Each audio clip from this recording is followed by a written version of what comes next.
Sadhana is translated as a druptap in Tibetan. I don't speak Sanskrit at all, very, very few words. Sanskrit is such an important and amazing language. A little bit of a Sanskrit that I know, I get so fascinated, just amazingly fascinated. And there's so much things to discover. I mean, the fact that India has something like 52 terms for mind. Each of them have its own nuances. That just says everything. I mean, if any of our psychologists, psychotherapists even go through some of these terms, it could really benefit, I think, a lot. Because right now, the term mind is something very vague. Some are very adamant about that being just a,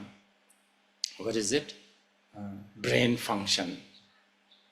Some talks about mind in a totally different level, kind of a very, supernatural level.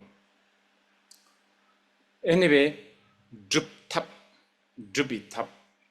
The word drup has something to do with making, establishing, accomplishing.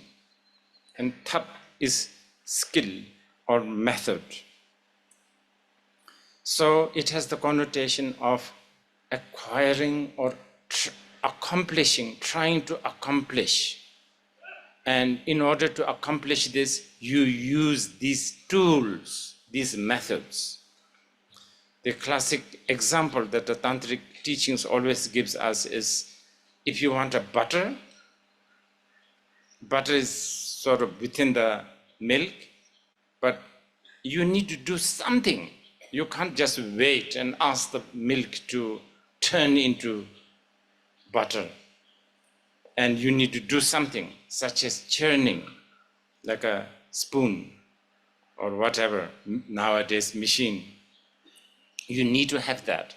And many, many times, this is something so amazing, many times the skill or the method is almost like unlikely. Like if you have a water inside your ear, then you put a little bit of more water, and then, things like that. The skills are sometimes very contradictory and shocking and something kind of unlikely. Like, I think you know the point. And sometimes very, something also very unattractive or small. Like if you need to go inside the house, you need a key. And the keys are usually small. They don't necessarily look beautiful. House is beautiful, big. It has a lot of things inside. But the key, you can put it in the pocket. But without the key, you can't go in. Like that. So tap, upaya, skillful means. It is always, and then usually this tap or the skillful means is always related to a certain beings, meaning, culture, right? So so a Nepali, Himalayan Nepali, for instance, have generation of their culture, upbringing, family background, mountain air, I don't know, all kinds of, background. And for a probably I'm speaking about myself, for some of us, like in Nepal, like the moment you enter Bauda, you hear this endless bell or this all kind of smell of incense, butter lamp, somehow it just makes you so soothing and so enchanting and just so magical. This may not necessarily work with some people from, I don't know, sorry, I can't think of example, from Auckland. Okay, this may not necessarily work. So skillful means is always related to things, a culture.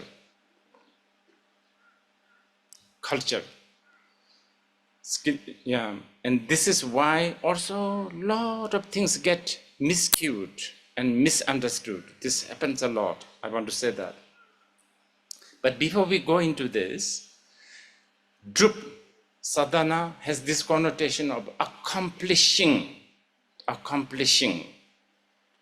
So it sounds like you have something to accomplish, a goal. Now this is something that we need to discuss, perhaps this morning.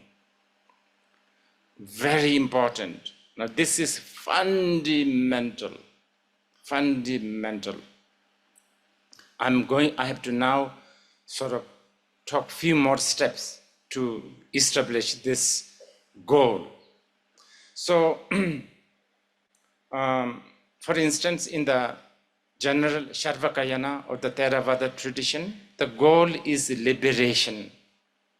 In order to, liberate oneself from this endless entanglement of samsara, whatever, there are amazing methods, so many methods. Methods as simple as sitting straight. Because, it also does something. Sitting straight, between sitting straight and lying in a hammock with a margarita in your hand, chances of you getting closer to the liberation sitting straight. Depends, again, it really depends on the different people, but we have to generalize. This is something that you need to know, especially people like me, who is now giving you the teaching or whatever, guide, I have no, forget Buddha's 10 power, even a sort of a very, very sort of low tier bodhisattva's ability. Meaning, I don't know, you are specific, each of you. And you are also very complicated, because what is you just this morning and right now has changed. Perhaps these rays of the sun is really just annoying you. So I need to, right this very moment, I don't know how to catch that moment.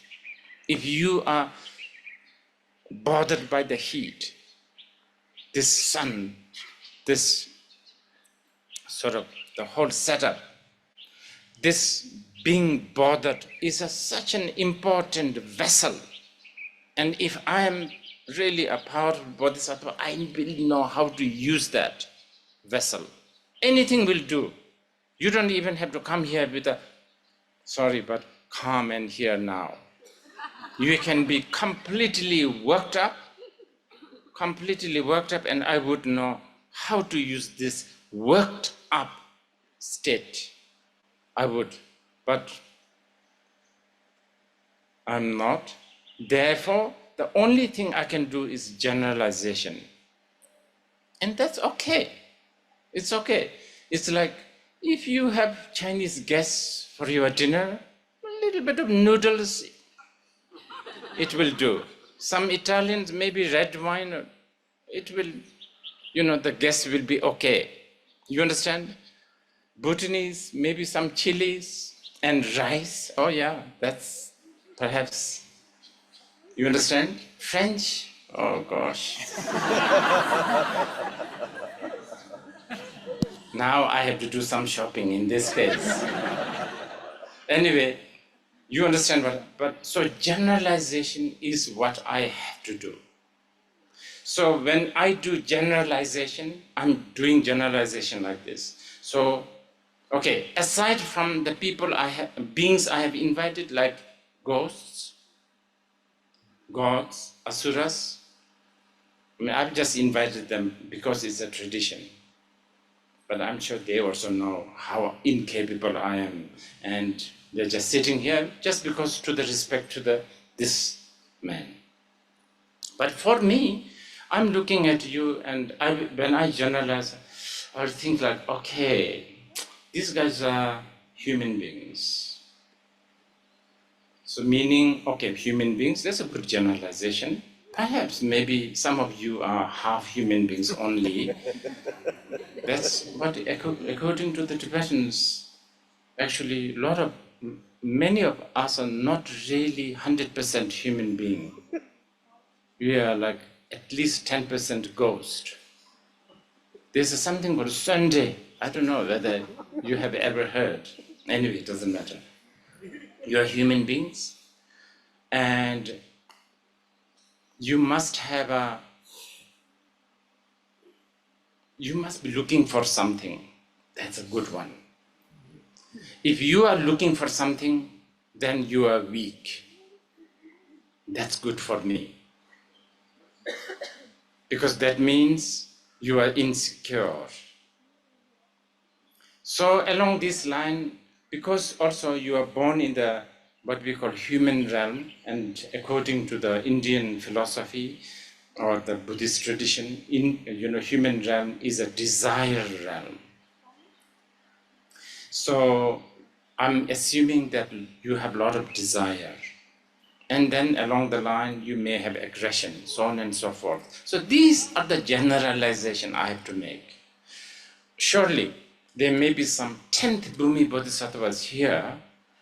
I'll be very nervous. They have none of this what I just said. In one way, I'll be very nervous because this 10th Bhumi Bodhisattva is looking at me. Oh gosh, why? He's making fool of himself. But on the other hand, I have nothing to worry because the 10th Bhumi Bodhisattva will hear even the dogs barking as the teaching. So whatever I say, the 10th Bhumi Bodhisattva will hear according to his or her capacity. So nothing will be wasted. In fact, the 10th Bhumi Bodhisattvas may be hearing much, much more than what I'm even intending to talk. So that's how it is. Okay, so as I said, in the Theravada tradition, goal is the liberation, and the method, so many, such as sitting straight, such as offering alms, such as really contemplating on things like anicca, that everything is impermanent, such as, and then, as you develop, as you get more matured, contemplating and understanding anatta, selflessness, so on and so forth. And then what happens?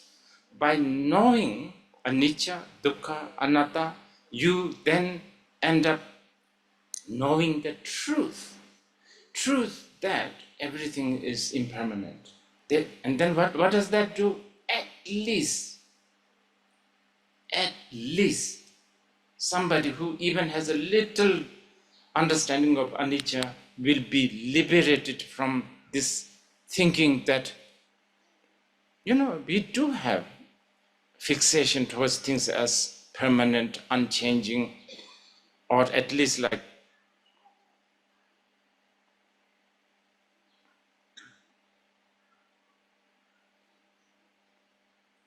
we all used to be just about a kilo. And now look at us. We have become like this. Oh my goodness. In about 20 years, we will look different. But we have always thought we are the same one. See? Not understanding the anicca.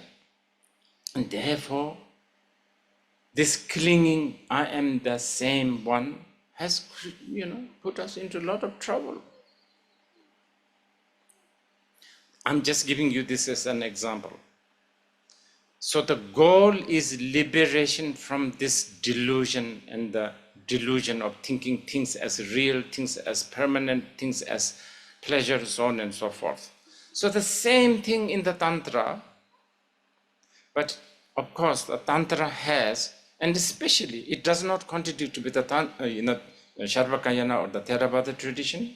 It does not, of course, contradict with the Mahayana tradition, but Tantra has its own exclusive goal. Exclusive goal. And what is that?